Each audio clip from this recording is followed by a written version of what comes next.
दीप्ती मगर चौधरी जिने आपल्या 3 वर्षाच्या बाळाच्या समोर आत्महत्या केली. हुंड्याच्या कारणासाठी तिची आत्महत्या झाली होती. या पाठीमागे गेले 1 महिना उलटून गेला. 4 आरोपींवरती आरोपपत्र ठेवण्यात आलं होतं, परंतु त्यातले फक्त 2च आरोपी पोलिसांनी ताब्यात घेतलेले आहेत. बाकीचे अजून 2 आरोपी फरार आहेत. पुणे ग्रामीणचे अपर पोलीस अधिनिरीक्षक गणेश बिरादार यांना ते त्यांचे आईवडील भेटलेत आणि त्यांनी त्यांची कैफियत मांडली की आम्हाला न्याय द्यावा. आपण त्यांच्या वडिलांशी बोलूया. काय सांगितलं साहेबांनी? आम्ही प्रथम 1 महिना झालं पुण्याच्या SP साहेबांचा वेळ मागण्याचा प्रयत्न केला, परंतु त्यांनी वेळ दिलेला नाही आम्हाला. बारामती इथे जाऊन भेटण्याचं काल सांगितल्यानंतर आज आम्ही इथं ॲडिशनल कमिशनर साहेबांना भेटलो आणि आमचं म्हणणे मांडलं. आमचं म्हणणे एवढंच आहे की आरोपी 4 आहेत. FIR मध्ये 4 आरोपी आहेत. 2 आरोपी 1 महिना झालं बाहेर फिरतात, त्यांना पकडू शकले नाहीत.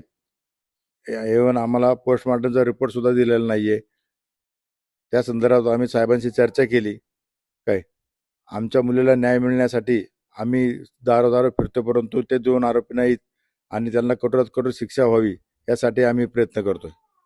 या ठिकाणी दीप्तीचे वडील होते.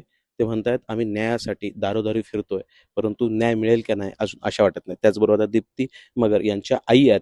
आई, तुम्ही आज त्यांना भेटलात साहेबांना. साहेबांनी काय तुम्हाला वाटतं का साहेबांकडून न्याय मिळेल किंवा ते आरोपी पकडले जातील? साहेबांनी दिले आश्वासन, पण त्यांच्या खाली जे काम करणार आहेत त्यांनी प्रयत्न केले तर आरोपी नक्की सापडतील. त्यांनी प्रयत्न करावे अशी माझी इच्छा आहे आणि माझ्या मुलीला न्याय मिळवून देण्यासाठी प्रयत्न करावेत. ह्यांना जर शिक्षा झाली तर बाकीच्या मुली स्वतःला सुरक्षित समजतील.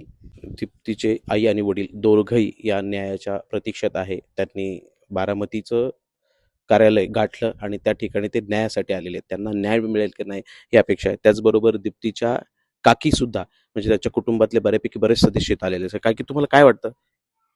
आम्ही न्यायाची प्रतीक्षेत आहोत. ॲक्च्युअली काय झालेलं आहे, की महिना उलटून गेलेला आहे आणि महिना म्हणजे खूप झालं.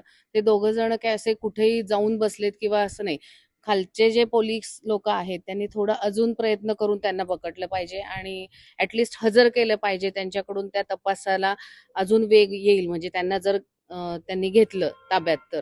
तर अशी आमची इच्छा आहे, की ते दोघंही आम्हाला पाहिजेत, अटकेत पाहिजेत आणि या चौघांनाही शिक्षा झाली पाहिजे आणि आमच्या मुलीला न्याय हा मिळालाच पाहिजे, ही आमची विनंती आहे कळकळीची. या ठिकाणी दीप्तीचे काका, दीप्तीचे चुलते या ठिकाणी आहेत. तेही ज्या सुरुवातीपासून अत्यंत धडधडीने प्रत्येक तपासाची यंत्रणा ज्या सुरुवातीला जी केस झाली त्या ठिकाणी केसच्या तपासामध्ये ते रूममध्ये सुद्धा स्वतः पहिल्यांदा गेले होते. त्यांना विचारूया आपण, तुम्हाला काय वाटतं की हा न्याय वेळेला द्यायला पोलिसांना अडचण येते किंवा काही टेक्निकल प्रॉब्लेम आहेत किंवा तो न्याय देऊ शकतील का? आज भेटलो साहेबांना, तर त्यातनं तर साहेबांनी आश्वासन दिलेले आहे की जे बाकी 2 फरारी आरोपी आहेत त्यांना आम्ही प्रयत्न करतोय. पण पोलीस स्टेशनमधनं आम्हाला असं सांगण्यात येतं आहे की यांचा ह्या दोघांचा ह्यात काही सहभाग नाही असं बोलण्यात येत आहे. तर आम्हाला तेच साहेबांना सांगायचं होतं की हे थोडं जर साहेबांनी पाहिलं आणि जर व्यवस्थित तपास केला तर हे 2 आरोपी पण जे फरारी आहेत ते सापडू शकतात.